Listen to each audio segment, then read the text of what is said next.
Buen día para todos y todas. Hoy vamos a socializar el libro de Enfoques para el Análisis Político de Rodrigo Lozada y Andrés Casas Casas, específicamente el capítulo 4, donde nos referimos a los enfoques que privilegian el entorno social, haciendo referencia a la caracterización para examinar algunas relaciones entre la política y sociedad y hacer una mirada a los conjuntos de individuos, los grupos, las asociaciones, las clases sociales, las clases políticas, enfocadas en exhibir algunas regularidades de los comportamientos que se encuentran dentro del enfoque histórico.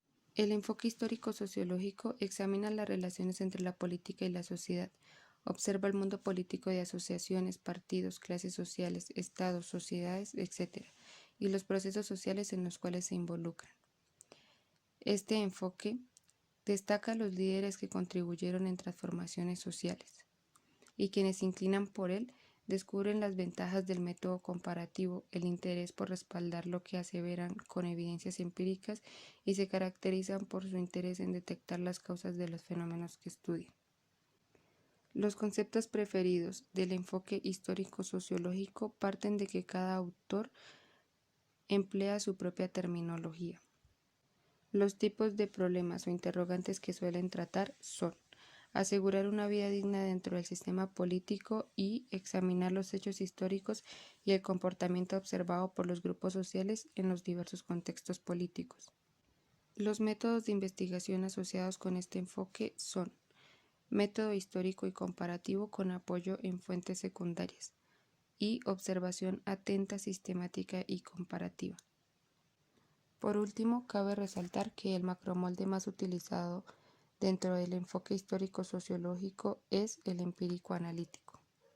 Por otro lado, en las presuposiciones implícitas del enfoque histórico-sociológico son cinco las cuales hacen referencia primero.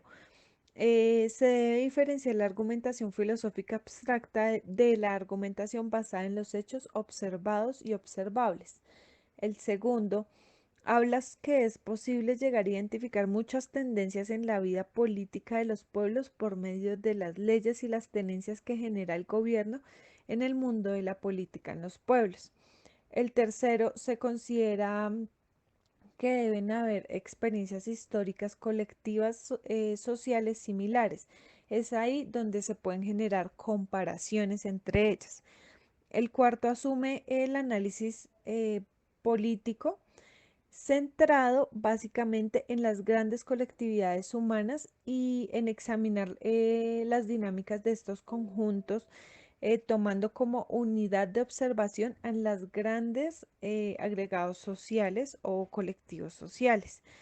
Y el quinto hace referencia a un análisis cuidadoso de todos los hechos que se están viviendo en las colectividades, permitiendo descubrir muchas razones de sus triunfos e incluso sus fracasos.